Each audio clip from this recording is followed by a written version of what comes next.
Selamat pagi, Yan Rahma dan juga saudara.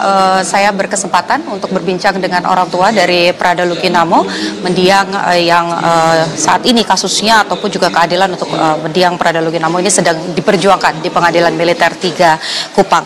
Dengan ibunda dari Prada Luki Namo, pertama kami dari Kompas TV tentu saja ingin menyampaikan turut berbelasungkawa dan juga berharap keadilan bisa terungkap.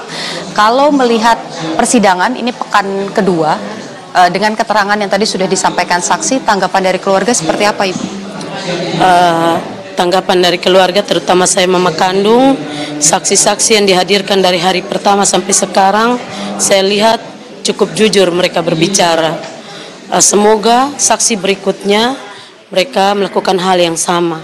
Itu yang kami harapkan. Terakhir di pekan lalu ini kan disampaikan bahwa hukumannya, ancamannya ini 9 tahun.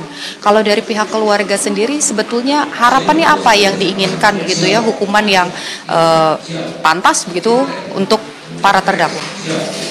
Dari kami keluarga, terutama saya, mama kandungnya Luki, kami berharap hukuman itu hukuman yang seberat-beratnya. Karena ini bukan penganiayaan, tapi pembunuhan berencana. Dan pasalnya harus sesuai dengan motif yang mereka lakukan, yaitu pembunuhan berencana. Dan kami keluarga, terutama saya mama kandung, tuntutannya hanya 2, pecat dan hukuman mati buat pelaku. Saya lihat Ibu sempat keluar dari ruang sidang begitu ya, kemudian juga sempat dikuatkan oleh Prada Richard. Apa yang membuat Ibu tidak bisa berada di ruang sidang? Terima kasih. Jujur tadi saya baru mengikuti persidangan secara langsung di dalam ruangan karena 3 hari berturut-turut saya sebagai saksi, walaupun saya ibu korban, dan sebagai saksi tidak boleh masuk ke dalam ruangan sidang. Tadi saya coba menguatkan hati saya duduk di dalam ruang persidangan dan saya mendengar keterangan saksi, saya cukup sakit hati.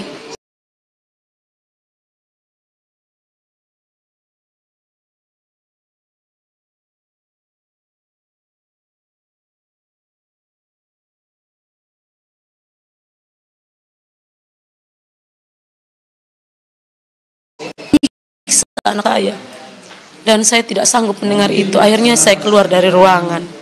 Salah satu yang juga diharapkan menjadi saksi itu adalah ibu angkat dari Prada Luki. Kalau bisa disampaikan kepada penonton Kompas TV, mengapa keluarga ingin ibu angkat dari Prada Luki ini bersaksi di persidangan? Apa fakta yang bisa disampaikan?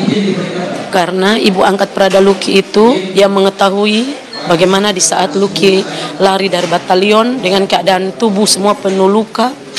Beliau juga yang mengobati almarhum dan memberi makan almarhum.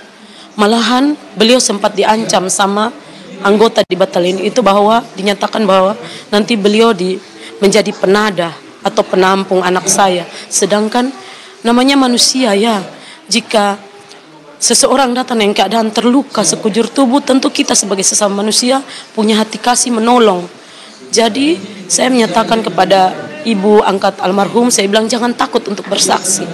Karena kita bersaksi untuk menegakkan kebenaran, keadilan buat almarhum anak saya.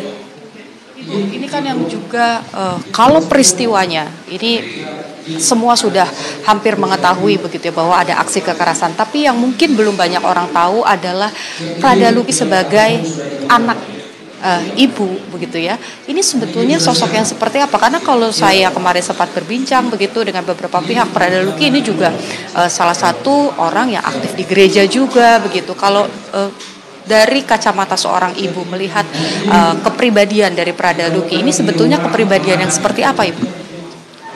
Anak saya Luki itu anaknya yang cukup baik. Dia anak tidak pernah keluar rumah, jarang untuk keluar rumah untuk hal-hal yang tidak berguna ya. Dia kebanyakan di rumah, jaga adik-adiknya, dan dia cukup aktif dalam kegiatan gereja, terutama kegiatan pemuda. Dia sempat terlibat dalam kegiatan pemuda klasis itu, tergabung beberapa gereja dalam kota Kupang. Dia ikut dalam kegiatan itu. Dan waktu dia pulang cuti setelah pendidikan itu, dia masih datang ikut ibadah pemuda. Sampai teman-temannya menyatakan bahwa, Luki kamu hebat ya, kamu cuti bukannya kamu pergi keluar sama teman-temanmu, kamu masih sempatkan diri datang ikut ibadah pemuda. Dan dia sangat mencintai, menyayangi adik-adiknya, apalagi menyayangi saya. Dia sangat menyayangi saya. Jadi dia tiap kali dia ngomong, "Mama, nanti suatu saat kalau Lucky sudah ada kerja, Lucky akan bikin mama dan adik-adik bahagia." Dia itu anak yang selalu sayang sama saya, sama adik-adiknya. Dan dia itu, yang paling saya kehilangan itu, dia anaknya pintar masak. Setiap hari, karena dia tahu saya kan aktif di gereja juga. Saya seorang presbiter, majelis. Saya juga aktif di bidang diakonia. Saya ketua diakonia dalam gereja. Jadi saya cukup aktif dalam kegiatan agama. Dan Lucky tahu itu kesibukan saya, walaupun saya ibu rumah tangga. Dan dia sering tiap hari itu dia yang masak. Nanti saya pulang dia sudah bilang, "Mama makan sudah, saya sudah masak." Dan di situ saya kehilangan sekali dia. Dia anak yang betul-betul sayang saya dan adik-adiknya. Disampaikan oleh Prada Lucky begitu kepada keluarga, kepada ayah, kepada ibu, setelah misalnya sudah menjadi TNI begitu, apa yang mau dilakukan begitu? Tadi kan dibilang mau membuat orang tua bahagia, orang tua bangga begitu ya. Apa yang mau disampaikan atau dilakukan oleh Prada Lucky? Dia tes itu bukan 1 kali, Mbak. Dia tes 8 kali. Dan selama tes 1 sampai 8 kali itu, saya seorang diri yang selalu mendampingi dia, mensupport dia. Tes pertama dia gagal, kami 2 malam duduk, saya ngomong, "Lucky, kalau dia sudah gagal itu dia menangis di kamar. Nanti dia datang, dia bilang, 'Mama minta maaf, Lucky belum bisa bahagiakan Mama.'" Saya bilang, "Tidak apa-apa Lucky, kegagalanmu itu batu loncatan buat kesuksesanmu," Mama bilang begitu. Jadi dia selalu ngomong, Mama sabar-sabar ya, kalau Lucky sudah ada kerja, Lucky sudah ada jadi tentara, karena memang cita-cita dia itu ingin menggantikan bapaknya. Dia sering posting-posting di WA-nya, story-nya, ini cita-cita dia. Jadi Mama itu rasa aduh ini anak berarti betul-betul pengen jadi TNI. Dia tes, berjalan waktu dia tes. Tiap kali tes dia gugur, tes dia datang dia menangis, dia bawa surat dia menangis. Dia bilang, "Mama minta maaf." Tiap kali dia kalau gugur itu pasti kata yang diucapkan itu saja, "Mama minta maaf ya, saya belum bisa membahagiakan Mama." Dia punya cita-cita itu, dia kan tahu kami masih tinggal di asrama. Dia bilang, "Mama berdoa ya, kalau Lucky jadi tentara, Lucky akan belikan Mama rumah. Biar nanti keluar asrama, Mama dengan adik-adik sudah punya rumah. Kalau bisa, Lucky jadi tentara, Mama ikut Lucky saja, di mana Lucky berada, Mama ikut. Biar kita kontrak atau kos, Mama ikut dengan adik-adik, ikut dengan Lucky di sana." Jadi dia punya cita-cita itu saja. Tanggung jawab kepada Dia memang tanggung jawab sekali. Dia pernah belum dapat kerja itu dia sempat jadi pekerja yang dipanggil di saat event-event di Lipo, Natal, Tahun Baru, Lebaran. Dia dapat uang itu dia kasih saya. Dia bilang, "Mama, ini gaji saya, Mama pakai ya." Tapi kadang saya kasihan, saya bilang, "Jangan Lucky, simpan saja di rekening. Siapa tahu Lucky tes buat berkas." Tapi dia tidak mau. Dia datang diserahkan di saya. Dia bilang, "Nanti kalau Lucky sudah tentara, Lucky kasih gaji semua di Mama." Jadi dia punya keinginan itu, dia ingin bahagiakan Mama dan adik 2-nya. Ini kan seperti pakaiannya juga dipakai oleh Ibu, Justice for Prada Lucky Namo, kemudian juga kemarin sempat ada aksi bakar lilin begitu ya, artinya kan support atau dukungan dari publik ini besar. Ada yang mau disampaikan kepada mereka yang sudah ikut memberikan support? Mama hanya ingin menyampaikan ucapan terima kasih untuk semua masyarakat Indonesia dimanapun berada. Mama tidak dapat menyebutkan satu persatu, tapi Mama percaya dengan keadaan yang terjadi, peristiwa yang terjadi ini, seluruh ibu di seluruh dunia merasakan sakit.